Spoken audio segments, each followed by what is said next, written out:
What's up, guys? Winter Kills here, and welcome to a brand new and updated Burning Abyss deck profile. Boy, oh boy, am I excited to share with you guys this new list. I've been testing like all day, just messing around and tinkering with things all day, and I finally found a really awesome build of BA, and I even have a sort of a way to change it out into a completely different style of BA, playing more traps and things like that.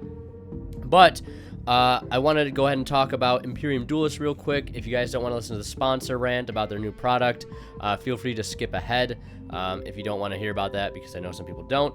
But they have brand new sleeves, and they come in these brand new boxes. They just released these new style of sleeves. It's a new formula of sleeves, and I'm actually using them here on this deck. These are the gray non-effect sleeves, and they also have new colors of non-effect sleeves. But the interesting about these sleeves is they sort of remind me of the Eclipse sleeves, how they have two different colors. They're the main color on the back, and the inside they're all black. So if you get red, gray, white, purple, etc., the inside of the sleeves stay black, while the outside changes color. And the texture on the back here is different than the original texture from like the purple sleeves I was using, and it's actually really nice. They shuffle really well. The front is very glossy, so it gives the cards a nice shine to them, especially on some higher rarity cards. Yeah, and they come in a box like this. The effect sleeves they still offer. They sent me a pack of white effect sleeves with the charm effect. I don't know if you can see through there. But I have a pack of the red open, which I'm currently using on the extra deck here, the Shatterfoil Diamond Effect Sleeves. The back is slightly different now. It has sort of a more matte finish, but it's got a nice grip to it. Better than really any other matte sleeve I've felt on the back. It does still keep a nice grip while not being too overly slippy, like some of them can be. So yeah, they have brand new sleeves, brand new formula. If you weren't a fan of them before, I would highly recommend trying them out now. Really impressed with these. Sort of my first impression. I've been using them all day, at least these gray ones, and the red ones as well, and I'm blown away as per usual. They never cease to impress me. They always do a really good job with this stuff, and they're gonna be coming out with some new mats, I believe, as well. So if you want to pick up any of these sleeves, down in the description below is where you should go, because that is where the link to their website is, and that discount code you can use to save 10% off on your entire order. And I also believe they're having a sale on their sleeves as well. I think it's the non-effect sleeves. There's a huge sale going on. It's like buy 3 and get 1 free or something, or buy 2 get 1 free. There's a sale going on right now, so I'd highly recommend you to go check that out. But without further ado, enough of that. We'll go ahead and get into the deck profile. So to start, we have 3 copies of Farfa, Male Branch of the Burning Abyss. This card, this is the one BA that I would only ever really play 3 of, at least in this given 40 card build. In some Guard Dragon variants, you probably would want to play more than 3 of some other BAs. But it's your main source of removal, especially with a card like Beatrice, so you always want to make sure you have access to this card late game, so playing 3 is nice. 2 Scarm, because this card can brick. You really only want to discard it for your Beatrice summon or mill into it to get that end phaser to tour guide or whatever it may be. So I like the 2 Scarm, and then 2 copies of Libic, the Male Branch of the Burning Abyss. This card can be helpful to get certain combo pieces out of your hand, like Edgem Sabers, so you can get it to the graveyard, or getting your Seer and Graph out of your hand to be able to use on board. And also negates the effect of whatever it summons, so if you don't have Cherubini established, this card allows you to sort of play still. Then the one of is 1 Calcab, 1 Barbar, 1 Alec, and of course 1 Graph and 1 Seer. That is it for the BA lineup. I don't think much has changed since the previous format, the previous ban list, and yeah, I think the BA lineup was the same in the previous build, but this is where we're going to start changing things up. Next, we have is 3 copies of Destrudo, the Lost Dragons Frisian.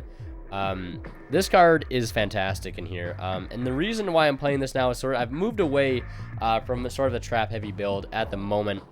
With Bardiche being banned, you don't completely lose access to cards like Fogblade and the Phantom Knight engine, because BAs have always worked with Phantom Knights even before Bardiche was even a thing. We've seen builds of PK Fire pop up many times in the past before Bardiche and before Master Rule 4. But I wanted to play this build as a going second build because I think it has a ton of potential as a going second build, and even not as a going second build, you can still play this build going first to great effect, because this card allows you to gain access to some really powerful cards like Yazi and Jak Daxter. So it's just really, really nice card that I wanted to play in here.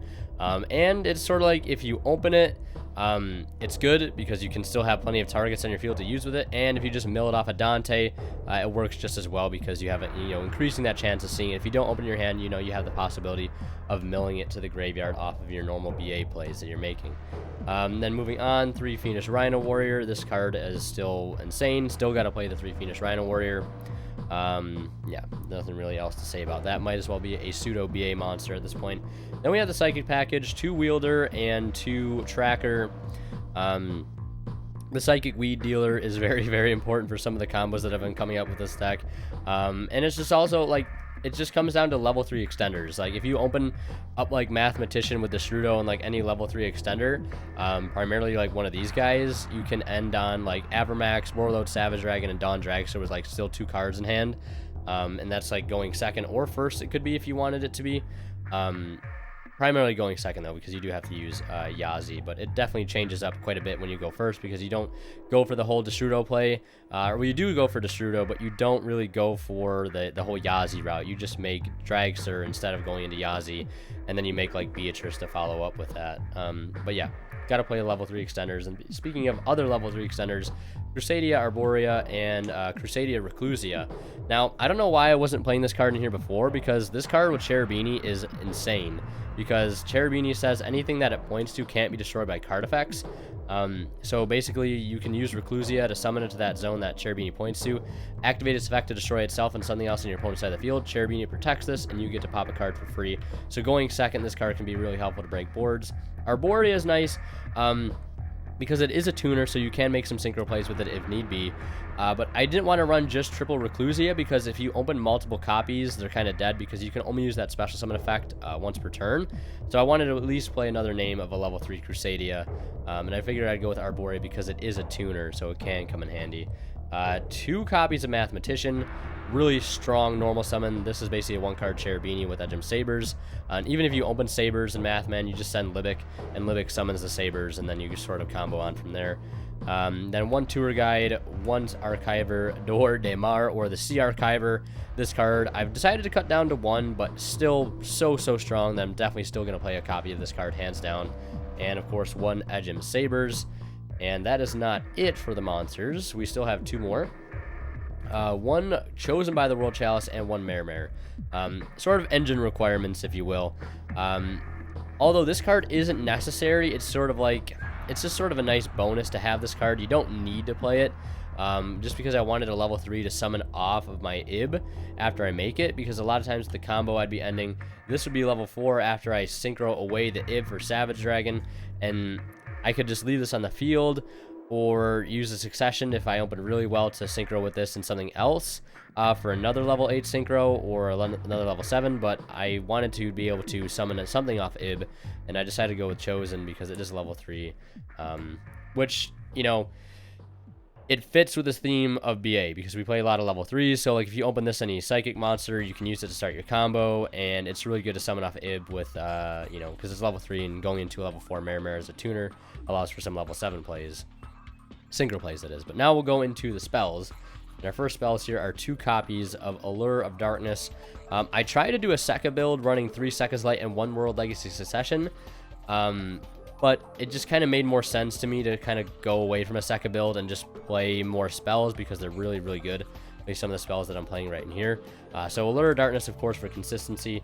2 copies of Instant Fusion, because basically Instant Fusion allows you to access Winda, and Winda and Cherubini go very, very well together. So if you don't open the greatest and you still have access to Cherubini and Instant Fusion, you can just make Cherubini with Winda, and then Cherubini will protect Winda from destruction by Instant Fusion, because anything that Cherubini points to cannot be destroyed by card effects. So Instant Fusion and Phase effect will not affect the Winda so long as the Cherubini is in play. So there's that. Then we have some 1-ofs. 1 Emergency Teleport for the Psychic package. Wanted to really play this. 1 Succession, and of course 1 Foolish Burial. Can't go wrong with these 3 cards. Very, very important power play cards in the main deck. So that's it for the main deck. That is 40 cards, I believe. Now we will go into the extra deck, which is over here. To start, we have 2 copies of Dan the Traveler, or Dante Traveler of the Burning Abyss, whatever you want to call him. It's still a BA build. I still wanted to keep that BA identity, and I didn't want to play just one BA, or one Dante. I think playing 2 is still really nice. And then, of course, the one Beatrice, because this card is pretty key for some going first plays, so definitely want to play it. You can use it to dump your Destrudo, too, during your opponent's turn if they don't have anything that's like a major threat to you. Instead of sending Farfa, you can just send Destrudo. So yeah, those are the XCs, just 3. No Break Sword this time around, no Redoer, because we're not playing Break Sword and Phantom Knights, etc., etc. But then we have 1 Justiciar for the first Synchro here. This card is fantastic in here. Just searching Monster Born is really, really strong for this deck. 1 Dawn Dragster because of the Destrudo play. You can make this going first or second if you want to. And then, of course, the main reason for the Destrudo play, of course, is the Yazi access. The card is incredible. And then 1 Borreload Savage Dragon to round off the rest of the Synchros, because making Savage Dragon with Ib in any level 3 that you reborn off Succession is pretty cool. Now we'll go into the fusions, where we have 1 Winda and 1 Dante Pilgrim of the Burning Abyss. You don't need to play Pilgrim, I suppose, but I still like having the option to summon this if they kill my Beatrice. I don't want to let my opponent get off free, essentially. If they kill my Beatrice, I want them to have to worry about this coming out, essentially. And then obviously the Winda for the instant fusion play with Cherubini. Then for the links, 1 Link Spider, because we do play the Mare, and I did want an effect monster to be able to go into off the tokens at least, and it's also important for one of the main combos. Nightmare Phoenix, 1 Cherubini this time around, because I find that you really only need 1, at least after you go through the full combo. Maybe this will change, and maybe I'll cut this for a second Cherubini, but I think 1's fine for now. 1 Decode Talker, 1 Avermax, and 1 Borrelsword Dragon. Playing Avermax because one of the combos that you do usually make Decode and Link Spider, and then you just link those off into your Avermax. Whereas before, I actually had to do a workaround because I was going into Borrelsword, but I was forgetting one key thing, is that you can't use Yazi under Cherubini, because Cherubini says things that opponents who can't be destroyed by card effects. So you can't use Yazi's pop effect, so you can't, get him to the graveyard to use his summon effect, because Cherubini just prevents that entirely from happening. So I had to get a way to get into another Link monster that would allow me to do that, and that was Decode, just a generic Link 3. I was thinking about going into Chaos Soldier, Blackluster Soldier, Chaos Soldier, or Soldier of Chaos, but he takes 3 monsters, and that was just too many resources, so Decode fits nice. But yeah, that's it for the extra deck. I will probably make a combo video for this deck at some point. I will also make a test hand video as well, so you guys can see this deck in action. And I know a lot of you guys have been really eager to see, this build post Banlist, and I'm finally here bringing that to you guys. But one thing I want to mention is sort of a way to interchange some things in the deck. In here I have, this is basically a stack of cards that I had for a replacement for a Sekka build that I had, and I was playing a 50 card build with traps in it, and I was still playing the 2 Cloak, 2 Boots, 3 Fogblade, and 3 Lost Wind. Let me move this so you guys can actually see that. But yeah, I was playing this engine and sort of substituting some things out and in, so this is something you could easily add into the deck. These are already in there, and you can just cut some of the other cards and just add in all the trap stuff, because this promotes more of a very diehard going first deck. So I would cut the Destrudos and things like that, and Mare and Chosen, all that stuff, and the World Legacy Succession. I cannot pronounce Succession. World Legacy Succession. It's such a long name. I always try to say it really fast, but you can add this stuff in. Primarily just the 6 traps and these 4 monsters, since these are already in the main deck. But yeah, just a sort of a way to sort of add in these cards. If you wanted to play more traps in the deck, you could definitely do that. Those are the ones that I would play, in my opinion. So yeah, that's it for this deck profile. I hope you guys enjoyed. If you guys did, be sure to leave a like. Check out Imperium Duelist for these new sleeves that they have, the new formula. Definitely hit a home run on the new sleeves. They're fantastic. Going to be doing a big giveaway too when we hit at 10,000 subscribers. We're almost there, so I appreciate you guys for all the support and helping me get here.